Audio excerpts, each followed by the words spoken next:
Out source కార్మికులుగా ఉన్నారు, సగం కడుపుకు దీన్ని పనిచేస్తూ ఉన్నారు. 25,000 మందిని వాళ్ళని రెగ్యులరైజ్ చేసి ఈరోజు బ్రహ్మాండమైన జీతాలు వాళ్ళకి ఇవ్వబోతా ఉన్నాం. మీరు ఎన్నడూ కూడా వాళ్ళ గురించి ఆలోచన చేయలే. వాళ్ళు మీకు ఎందుకు సపోర్ట్ చేయాలా? ఇలా 24,000 మంది హోమ్ గార్డులు, మీరు ఎన్నడూ కూడా వాళ్ళని చూడలే. మీ కాలంలో వైఎస్ రాజశేఖర రెడ్డి ముఖ్యమంత్రి ఉన్నప్పుడు, నేను తెలంగాణ ఉద్యమ నాయకుని ఉన్నప్పుడు నేను ఒక సభలో ఒక మాట చెప్పిన, 3,000 రూపాయల జీతం ఇస్తూ ఉన్నారు హోంగార్డులకు.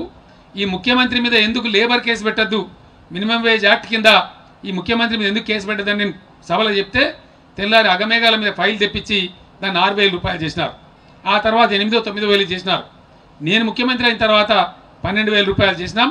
ఇప్పుడు ఆ 24,000 మంది హోంగార్డును కూడా మేము పర్మనెంట్ ఎంప్లాయీ చేయబోతా ఉన్నాం. అది పోలీస్ అధికారులు దాన్ని ఫైనల్ తీసుకొస్తా ఉన్నారు. రాబోయే కొద్ది రోజులలోనే వాళ్ళకు కూడా నేను తీపి కబురు చెప్పబోతా ఉన్నాను. మరి ఇలా హోంగార్డులు టీఆర్ఎస్ సపోర్ట్ చేస్తారా, మీకు కాంగ్రెస్ సపోర్ట్ చేస్తారా, మీకు టీడీపీకి సపోర్ట్ చేస్తారా, ఎవరికి చేయాలా? ఇట్లా అనేకమైన మంది ఐకేపీ వాళ్ళు కావచ్చు, ఆశా వర్కర్లు కావచ్చు, ఎవరినైతే మీరు మనసుల కింద కూడా చూడలేదో మేము వాళ్ళని పిలిచి కూర్చోబెట్టుకొని మాట్లాడి గౌరవించి మానవత్వంతో వాళ్ళ శాలరీస్ పెంచుతూ ఉన్నాం. కాంట్రాక్ట్ ఎంప్లాయీస్ను రెగ్యులరైజ్ చేసే ప్రయత్నం చేస్తూ ఉన్నాం. తెలంగాణకు నీళ్లు తెచ్చే ప్రయత్నం ముమ్మరంగా చేస్తూ ఉన్నాం. దాన్నంతా కూడా మీరు అడ్డుకుంటా ఉన్నారు. 111 సీట్లు మాకు ఇలా వచ్చే పరిస్థితి ప్రజలు చెప్తున్నారంటే డెఫినెట్గా that is a positive sign, not a negative sign. ప్రజలు పాజిటివ్గా టీఆర్ఎస్ సపోర్ట్ చేస్తూ ఉన్నారు. ఎందుకంటే విశ్వ ప్రయత్నం చేసి ఇరిగేషన్ మినిస్టర్ పోయి ప్రాజెక్టుల కాడ పండుకొని, ఆయా జిల్లా నాయకులు పోయి ప్రాజెక్టుల కాడ పండుకొని ఇలా రాత్రింబవళ్ళు పనిచేపించి 3 షిఫ్ట్లు పనిచేపించి నీళ్లు తేవాలని ప్రయత్నం చేస్తూ ఉన్నాం. ఒక విషయం దయచేసి మీరు గమనించాలని చెప్పి నేను కోరుతా ఉన్నా. తెలంగాణ ప్రజానీకం కూడా గమనించాలి. మొన్న ఇదే నెలలో మే నెలలో గోలివాడ అని ఒక ఊరున్నదండి కరీంనగర్లో. కాళేశ్వరం, అన్నారం, సుందిల్లా అనే బ్యారేజ్ల ద్వారా నీళ్లు తెచ్చి ఎల్లంపల్లిలో వేసి ఎల్లంపల్లి నుంచి పైకి తీసుకుంటా ఉన్నాం. ఎక్కడికి అవసరం ఉంటే అక్కడ తీసుకుంటా ఉన్నాం. ఎస్ఆర్ఎస్పి కూడా నింపుకోబోతా ఉన్నాం. ఆ విధంగా బ్రహ్మాండంగా అసలు ఆ గోదావరి అంతా కూడా ఒక 100 టీఎంసీల నీళ్లతోని 160 కిలోమీటర్ల గోదావరి ఎప్పుడు కూడా జలకళతోని 365 రోజులు నది నిండా నీళ్ళే ఉంటాయి. అంత గొప్ప ప్రాజెక్ట్ మేము ప్రయత్నం చేస్తూ ఉన్నాం. ఒక 20-25 లక్షలకు ఎకరాలకు నీళ్ళు ఇచ్చే ప్రయత్నం చేస్తూ ఉన్నాం. ఎస్ఆర్ఎస్పి ఆయకట్టును, కడెం ఆయకట్టును, మీ గూడెం లిఫ్ట్ను, ఇంకా ఉన్నటువంటి ప్రాజెక్టులను కంప్లీట్గా స్టెబిలైజ్ చేసి 2 పంటలు పండించే దిశగా ఇలా ప్రయత్నం చేసే ప్రాజెక్టు కాళేశ్వరం ఎత్తిపోతల పథకం. దాని మీద 15 రోజులండి, 15 రోజులలో 4 సార్లు కోర్టు పోయినది కాంగ్రెస్ పార్టీ.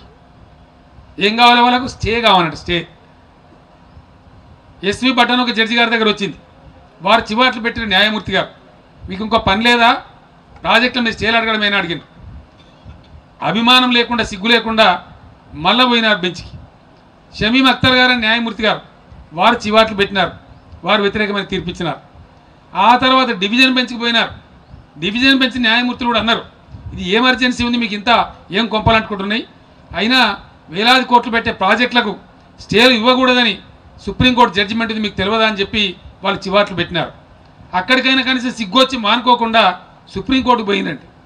15-16 రోజులలో కాంగ్రెస్ పార్టీ చాలా కష్టపడి చెమటలు కొట్టుకుంటూ ఇంత ఎండాకాలంలో మే నెలలో 4 సార్లు కోర్టుకు పోయింది. దేనికోసమండి? కాళేశ్వరం ప్రాజెక్టు మీద స్టే తెచ్చి ఆ పనులు ఆపించడానికి పోయింది. ఎవరి ప్రయోజనం కోసం ఆపుతున్నారండి మీరు? ఏ ప్రజల కోసం ఆపుతున్నారు? ఏ రైతుల కోసం ఆపుతున్నారు? ఇవన్నీ కూడా టీవీలలో వస్తున్నాయి, పేపర్లలో వస్తున్నాయి.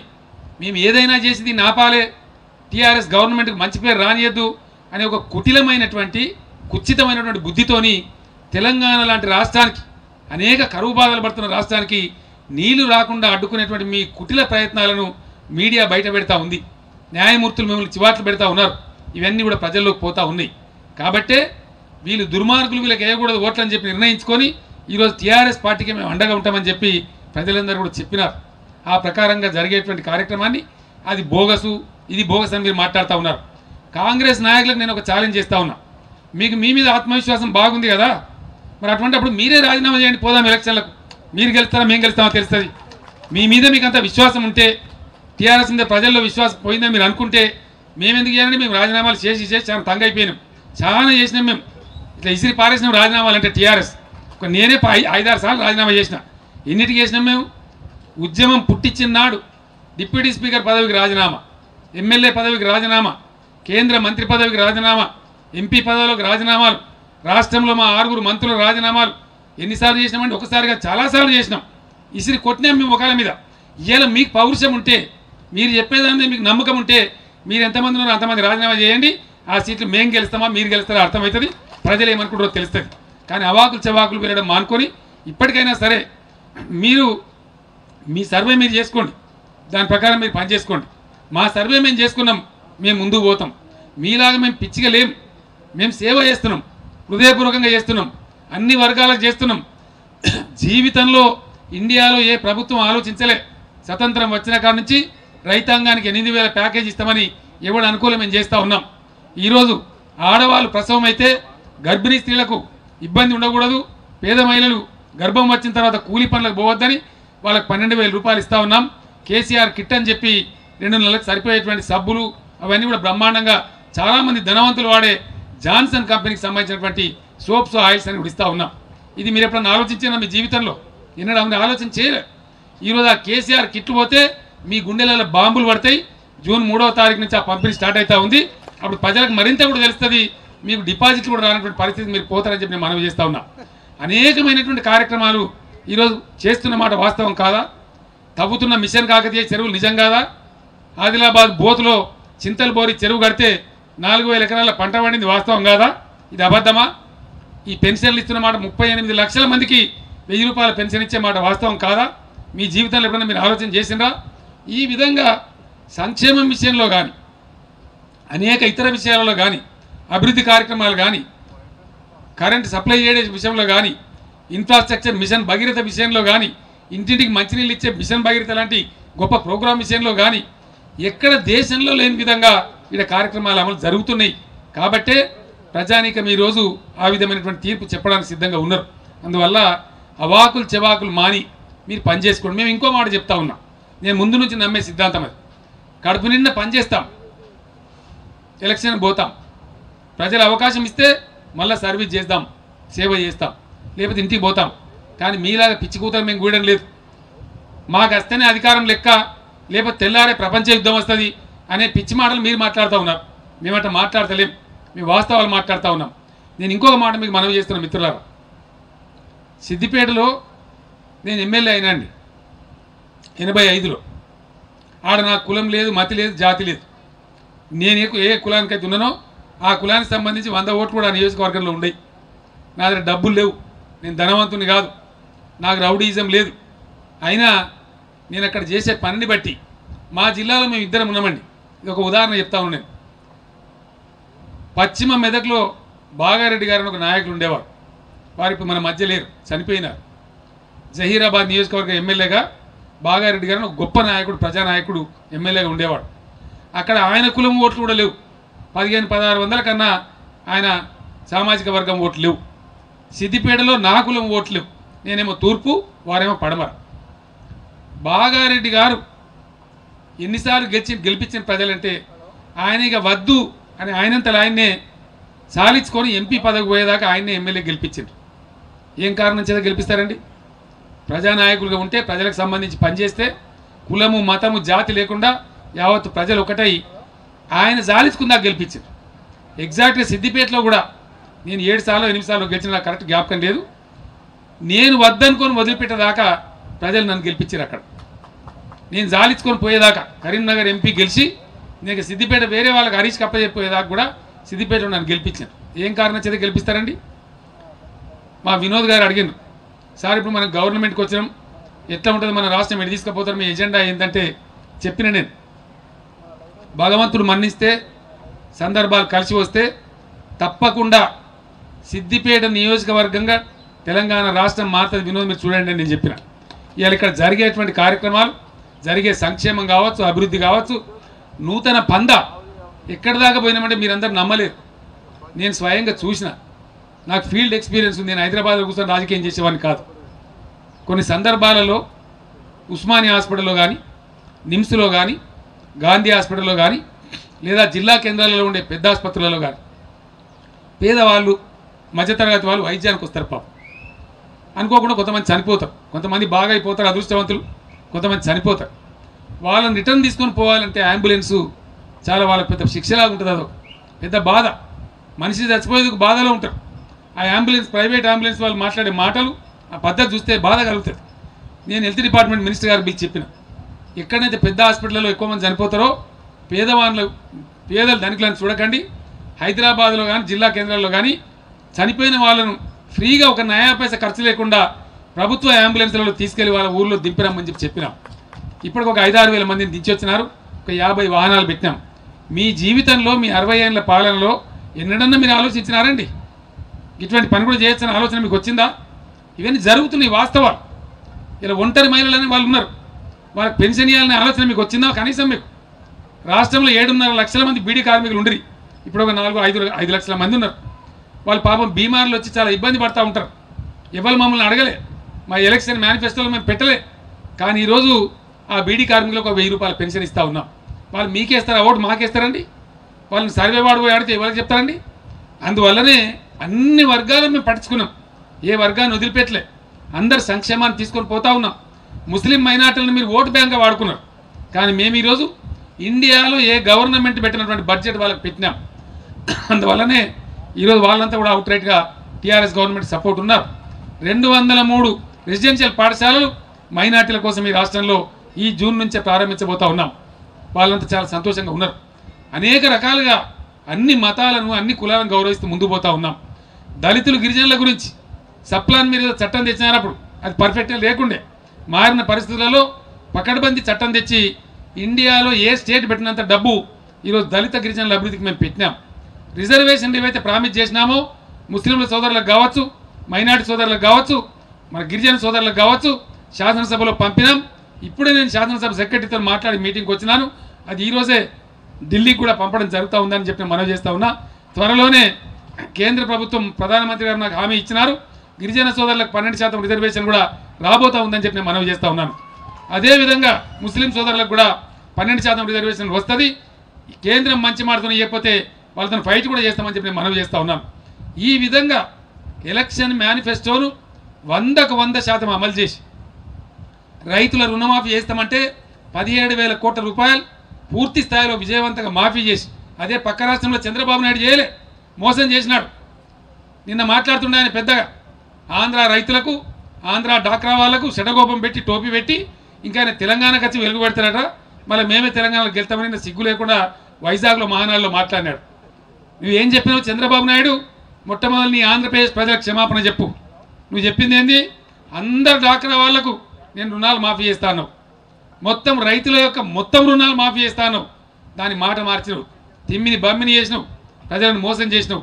నీలాంటి మోసగాళ్ళకు తెలంగాణలో తావు లేదు, నువ్వు అవసరం లేదు, మాకు ఇంకా సరిపోయింది నీ కథ.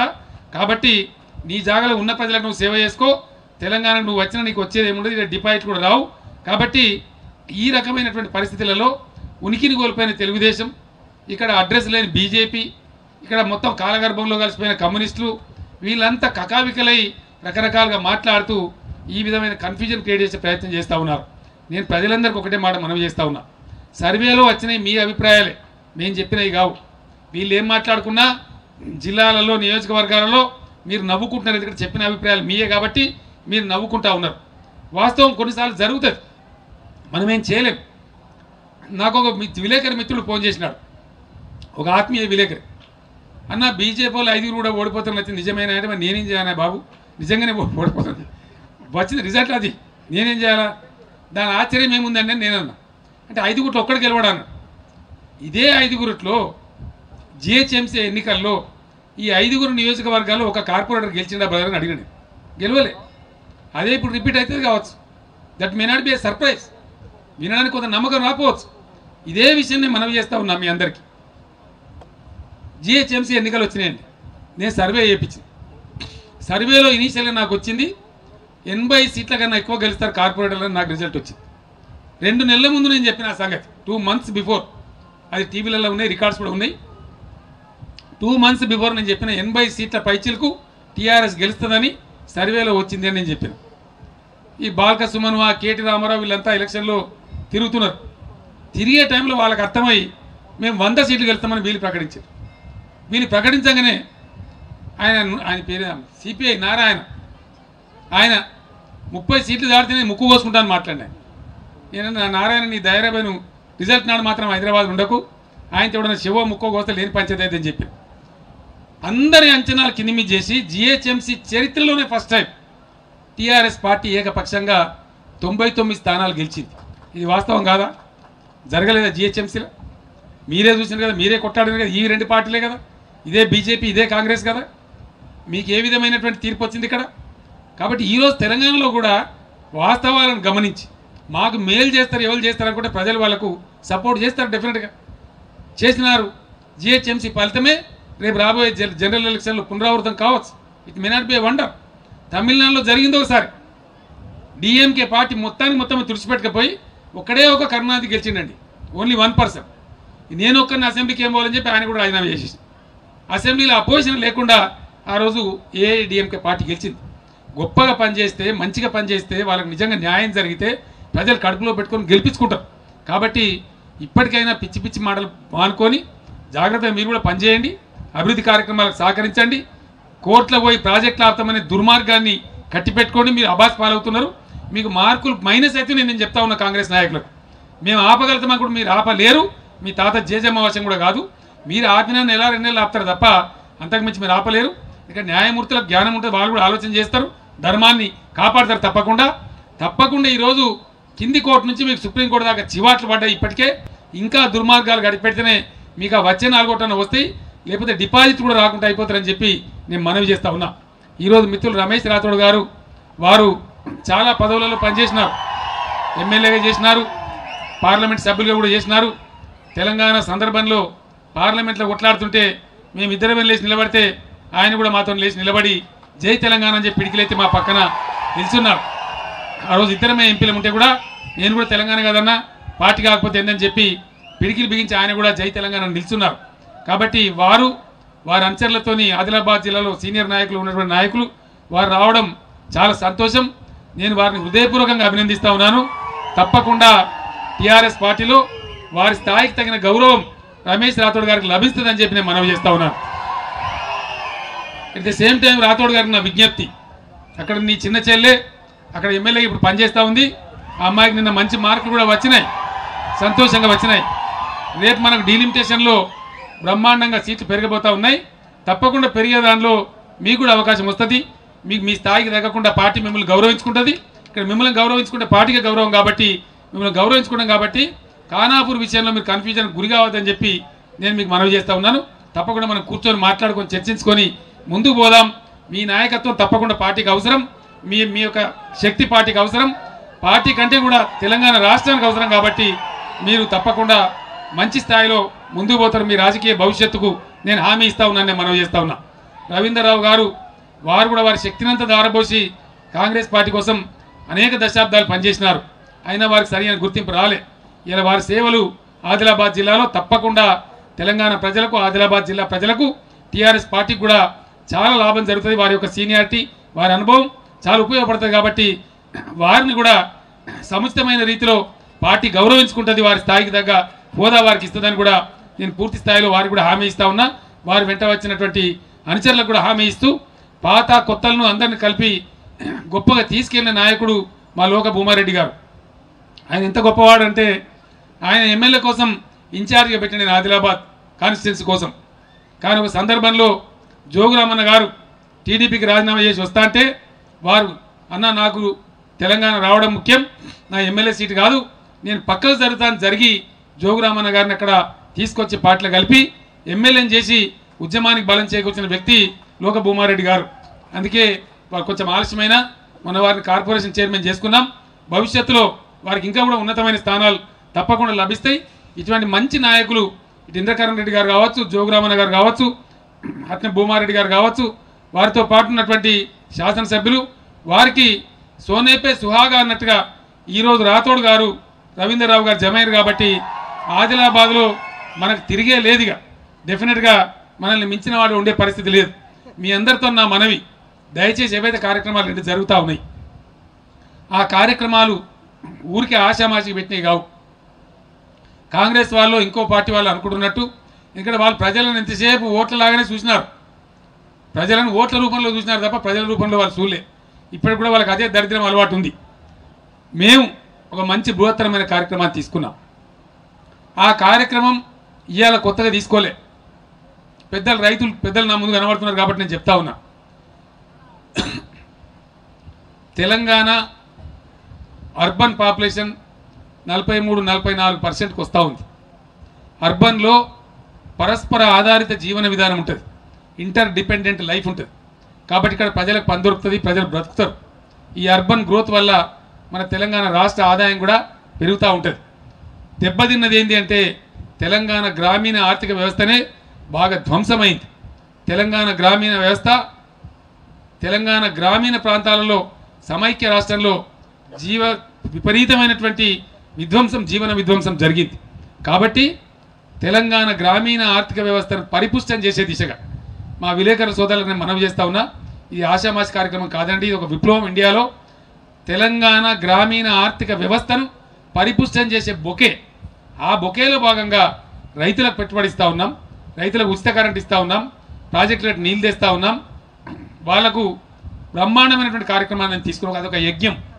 తెలంగాణ రైతు సోదరులందరికీ నేను మనవి చేస్తూ ఉన్నా, దయచేసి ఇలా 2,500 మందిని అగ్రికల్చర్ ఎక్స్టెన్షన్ ఆఫీసర్లను నియమించి మీ సేవలో వాళ్ళని నేను గ్రామాలలోకి పంపినాను. సర్వే జరుగుతూ ఉంది. మే 10th నుంచి జూన్ 10th వరకు జరుగుతూ ఉంది. తెలంగాణ రైతు సోదరులందరికీ మీ బిడ్డగా, రైతు బిడ్డగా నేను చేతులెత్తి దండం పెడతా ఉన్నా. ఈ ప్రోగ్రాంకు ప్రాణప్రదమే మీరు. ఇది మీకోసం పెట్టిన ప్రోగ్రాం కాబట్టి ఎట్టి పరిస్థితుల్లో మీరు నిజాయితీగా ఎవరి పేరిట ఎంత భూమి ఉందో ఆ వ్యవసాయ అసిస్టెంట్లకు మీరందరూ నిలబడి గ్రామాలలో రాయించాలి. ఎందుకంటే ఏ లిస్ట్ అయితే వాళ్ళు ఇచ్చింది వస్తుందో వాళ్ళ పేరిట నేను 8,000 రూపాయలు ఇక్కడ బ్యాంకులలో వేస్తాను. తెలంగాణ రైతాంగానికి ఇచ్చే పెట్టుబడి మీరు దరఖాస్తు పెట్టే అక్కర్లేదు, దఫ్తర్కి పోయే అక్కర్లేదు, పైరవి చేసే అక్కర్లేదు, మీకు మధ్యలో దళారీ ఇవ్వడం అక్కర్లేదు. ఏ పేర్లు అయితే ఈరోజు లిస్టులో ఎక్కి ప్రభుత్వానికి చేరుతాయో ఆ 8,000 రూపాయలు ఆ పేర్ల మీదనే వేయడం జరుగుతుంది. ఇవాళకి ఎంత భూమి ఉంటే అంత డబ్బు హైదరాబాద్లో అకౌంట్లో వేస్తాం. మీరు మీ గ్రామంలో మీ బ్రాంచ్లో మీరు డ్రా చేసుకోవచ్చు. చాలా మంచి సదుపాయం ఇది. అంతేకాదు ఇది ఎక్కడ దాకా పోతుందంటే ఇంతవరకే ఆగదు. నంబర్ 1 తెలంగాణను ఏ జిల్లాలో ఏ భూములలో అక్కడ ఉండబడే వర్షపాతాన్ని, అక్కడ ఉండబడే టెంపరేచర్ను, అక్కడ ఉండబడే గాలి వేగాన్ని, అక్కడ ఉండబడేటువంటి భూసారాన్ని అనుసరించి మొత్తం తెలంగాణలో ఉన్న భూములను పంటల కాలనీల కింద విభజన చేస్తారు. క్రాప్ కాలనీస్ కింద డివైడ్ చేస్తారు. ఎక్కడ ఏ పంట వేస్తే బాగా పండుతుందో ఆ పంటలే మీతో వేయిస్తారు. ఈ సంవత్సరం అంతా టైం పెట్టుకున్న కారణం ఏంటంటే ఈ సంవత్సరం అంతా కూడా ఈ పంటల కాలనీలు చేయడం, రైతులకు శిక్షణ పెట్టడం, రైతులను రప్పియడం త్వరలోనే ఇప్పుడు మొదలైతాయి. శిక్షణ కార్యక్రమాలు కూడా మొదలైతాయి. అన్ని జిల్లాల నుంచి, అన్ని మండలాల నుంచి రైతులను పిలిచి వాళ్ళ ట్రైనింగ్ ప్రోగ్రామ్స్ అని పెడతారు. ఇక మీ ఏరియాకి ఇది, ఇక మీ ఖానాపూర్ మండలం ఈ పంట పెట్టాలి, ఈ విత్తనం పెట్టాలి, ఈ రకం పెట్టాలి, మీకు బాగా పండుతుందని చెప్తారు. నంబర్ 1 తెలంగాణ క్రాప్ కాలనీస్ కింద విభజన చేసి మీకు ట్రైనింగ్ ఇచ్చి వచ్చే జూన్ వరకు మిమ్మల్ని సంసిద్ధం చేస్తారు. నంబర్ 1. నంబర్ 2 ఎవల భూమి ఎంత అని ఇప్పుడు సర్వే జరుగుతూ ఉంది. ఆ సర్వేలకు రైతులందరూ సహకరించి తప్పులు లెక్కలు రాయకుండా కరెక్ట్గా వాస్తవాలు మీరు రాయించాలని నేను రైతులు కోరుతా ఉన్నా. దాని తర్వాత గ్రామ రైతు సంఘాలు ఏర్పడతాయి. గ్రామంలో ఉన్న రైతులందరూ మెంబర్స్గా గ్రామ రైతు సంఘం ఏర్పడుతుంది. ప్రతి గ్రామానికి గవర్నమెంట్ నామినేట్ చేసేటువంటి రైతు సమన్వయ సమితి ఉంటుంది. ఎన్నికలు పెట్టం, ఎందుకంటే ఎన్నికలు పెడితే మొత్తం ఈ జెండాలన్నీ వచ్చి మళ్ళీ కంపులు చెప్తారు, అందులో కూడా రాజకీయాలు వచ్చేస్తాయి. కాబట్టి ఏ ప్రభుత్వం ఉంటే ఆ ప్రభుత్వం నామినేట్ చేసే చట్టం తెస్తాం. రైతు సమన్వయ సమితి ఏర్పాటు చేస్తాం. ఈ గ్రామ రైతు సంఘాల సమాహారంగా మండల రైతు సమాఖ్యలు ఏర్పడతాయి. మండల రైతు సమాఖ్యల సమాహారంగా జిల్లా రైతు సమాఖ్య ఉంటుంది. జిల్లా రైతు సమాఖ్య సమాహారంగా రాష్ట్ర రైతు సమాఖ్య ఉంటుంది. రాష్ట్ర రైతు సమాఖ్య యొక్క అధ్యక్షుడు ముఖ్యమంత్రి ఎంత పవర్ఫుల్లో అంత పవర్ఫుల్ ఉంటాడు. ఎందుకంటే రైతులు ధాన్యం ఏది పండియానో అదే పండిస్తారు. ఒకటి. రెండవది, రైతు సంఘం చెప్పేదాకా మార్కెట్కు ధాన్యం తీసుకొని రానియం. కారణం ఎందుకంటే ధర రావాలి, రైతుకు పెట్టుబడి కావాలి, పంట పండాలి, పండించిన దానికి ధర రావాలి. ఈ ధర రైతు సమాఖ్య, మండల రైతు సమాఖ్య అడుగుతుంది. మార్కెట్ కమిటీలను అతిథిదారులతో మాట్లాడుతుంది. 1,500 రూపాయలు ప్యాడీకి అంటే వరి ధాన్యానికి మద్దతు ధర ఉంది, మీరు ఎంత ఇస్తారు? 5 రూపాయలు ఎక్కువ ఇచ్చేదంటే మీకు ఇస్తాం, లేకపోతే ఇయ్యమంటారు. అట్లా ధర ఫిక్స్ అయిన తర్వాతనే ఇగో ఇవాళ 6 గ్రామాలు, రేపు 6 గ్రామాలు, ఎల్లుండి 6 గ్రామాలు ఇట్లా తేవాలని చెప్పి మండల రైతు సమాఖ్య విజిల్ కొట్టిన తర్వాతనే గ్రామాల ధాన్యం మార్కెట్లకు వస్తుంది. అప్పటిదాకా రాదు. అప్పుడు దళారీలు సావుకారులు అంతా సెట్ అవుతారు, రైతులకు ధర కూడా వస్తుంది. అంటే పంట వేసిన కాడి నుంచి ధర వచ్చేదాకా కూడా ఈ రైతు సమాఖ్యల ఆధ్వర్యంలో మీకు చేయబోతా ఉన్నాం. ఒకవేళ వ్యాపారస్తులు అప్పటికి కూడా మొండికుంటే రైతు సమాఖ్య దగ్గర ఒక 1000 కోట్ల రూపాయలు ప్రభుత్వమే పెడుతుంది, గవర్నమెంట్ దగ్గర కాదు, రాష్ట్ర రైతు సమాఖ్య దగ్గర పెడుతుంది. పలానా జిల్లాలో పలానా మండలంలో ధాన్యం కొంటలేదు, ధర వస్తలేదంటే దాన్ని ఎవరు కొనాల్సిన అవసరం లేదు, రాష్ట్ర రైతు సమాఖ్యనే కొంటది. వాళ్ళు దాన్ని మిల్లింగ్ చేసి ఏ రాష్ట్రంలో అమ్ముకుంటామంటే లాభం వచ్చేటట్టు వాళ్ళ గవర్నమెంటు రాష్ట్ర రైతు సమాఖ్యకే పర్మిట్లు కూడా ఇస్తుందని చెప్పి నేను మనవి చేస్తూ ఉన్నా. ఇటువంటి పద్ధతి ఇండియాలో ఇక్కడ లేదు, గతంలో ఏ ప్రభుత్వం కూడా ఆలోచన చేయలేదు. నీళ్ళు ఇచ్చే కాడి నుంచి, విత్తనాల కాడి నుంచి, ఎరువుల కాడి నుంచి పంటకు ధర వచ్చేదాకా కూడా ప్రభుత్వమే ఇలా రైతులను ఆర్గనైజ్ చేయబోతా ఉంది. అటువంటి బృహత్తర కార్యక్రమం చేయబోతా ఉన్నాం. దయచేసి నాయకులందరినీ కోరుతా ఉన్నా, శాసనసభ్యులను కూడా కోరుతా ఉన్నా, ఇక్కడ వచ్చిన మిమ్మల్ందరినీ కూడా కోరుతా ఉన్నా, ఈ కార్యక్రమం చాలా మంచి కార్యక్రమం, శాశ్వతంగా రైతులకు అద్భుతమైన లాభం చేసే కార్యక్రమం కాబట్టి మీరు కూడా ఎక్కడికక్కడ ఇన్వాల్వ్ కావాలని చెప్పి నేను కోరుతా ఉన్నా. మిత్రులారా, ఒక విషయం చెప్తా ఉన్నా, కాంగ్రెస్ నాయకులు బాగా మాట్లాడుతూ ఉన్నారు.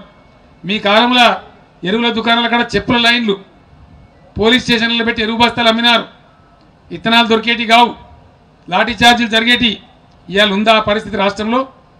ఈరోజు నేను మాట్లాడి కేంద్ర మంత్రులతో పోరాడి 12 లక్షల మెట్రిక్ టన్నుల DAP యూరియా తెచ్చి రెడీగా పెట్టినాం. ఇప్పుడు రేపు శినుకు పడితే రోహిణి కార్త్ మొదలైతే మీకు ఇవ్వడానికి 12 లక్షల మెట్రిక్ టన్నుల యూరియా ఇప్పుడు స్టాక్ ఉంది మన తెలంగాణ రాష్ట్రంలో, తెచ్చి పెట్టుకున్నాం. మీరు కాంగ్రెస్ గవర్నమెంట్ ఉన్ననాడు ఈ రాష్ట్రంలో గోదాముల సామర్థ్యం కేవలం 4 లక్షల మెట్రిక్ టన్నులు, ఈరోజు 21 లక్షల మెట్రిక్ టన్నుల గోదాముల సామర్థ్యం ఉంది. ఎరువు బస్తాలు పెట్టుకోవాలన్నా, ధాన్యం పెట్టుకోవాలన్నా, PDS రైస్ పెట్టుకోవాలన్నా, ఇతర ఏం పెట్టుకోవాలన్నా ఆ సామర్థ్యం ఇలా తెలంగాణకు వచ్చింది. కాబట్టి ఇప్పుడు ఎరువుల కొరత లేదు, విత్తనాల కొరత లేదు, కరెంటు కొరత లేదు, ఇటువంటి బ్రహ్మాండంగా ఉంది. కాబట్టి మాకు రైతులు ఓటేస్తామని చెప్తా ఉన్నారు. రైతుల కులం లేదు, ఎవరికి భూమి ఉంటే వాళ్ళ రైతులు. కాబట్టి వాళ్ళంతా కూడా ఈరోజు TRS కడుపులో పెట్టుకుంటూ ఉన్నారు. ఒక భాగం వ్యవసాయం ఇదైతే గ్రామీణ ఆర్థిక వ్యవస్థ పరిపుష్టం కావడానికి మన గొల్ల కుర్మలకు 84 లక్షల గొర్రెలు ఇస్తూ ఉన్నాం. మన మత్స్యకారుల కోసం 1000 రూపాయల బడ్జెట్ సిద్ధంగా పెట్టినాం. ఈ సంవత్సరం 50 కోట్ల చేప పిల్లలు ఉచితంగా పంపిణీ చేయబోతా ఉన్నాం.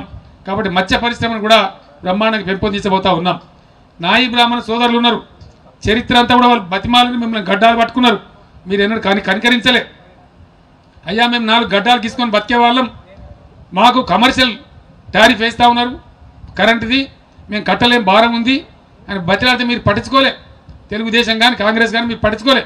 అదే TRS గవర్నమెంట్ ఇలా సలూన్లలో వేసే ఛార్జ్ ఏదైతుందో కమర్షియల్ నుంచి వాళ్ళకి డొమెస్టిక్ ఛార్జ్ చేసినాం. వాళ్ళు మీకేస్తారా, ఓట్లు మాకేస్తారా? సర్వేల 111 మరి 111 రావు, మీరు ఏమైనా పట్టించుకున్నారా? ఇవాళ నవీన క్షౌరశాలం, మోడర్న్ సాలూన్స్ కూడా వాళ్ళకి ఇలా సప్లై చేయబోతా ఉన్నాం. 25,000 మందికి ₹1,00,000 సబ్సిడీతోని గ్రామాలలో మీరు ఇక నుంచి చెట్ల కింద పెట్టి జుట్టు కొరికిచ్చే సీన్లు చూడం, అనాగరికంగా ఉండయి. ప్రతి గ్రామంలో కూడా మారుమూల తండాలో కూడా బ్రహ్మాండమైన హైదరాబాద్లో ఎట్లా సాలూన్ ఉంటుందో ఆ విధంగా హెయిర్ కటింగ్ సాలూన్లు కూడా రాబోతా ఉన్నాయని చెప్పి మనవి చేస్తూ ఉన్నా. ఇదంతా కూడా అన్ని ఆలోచన చేసి ప్రజల జీవితాన్ని అర్థం చేసుకొని ఎవరికి ఏది అవసరమో అది చేసే దిశగా ప్రభుత్వం ముందుకు పోతూ ఉంది. కాబట్టి బ్రహ్మాండంగా సపోర్ట్ వచ్చింది.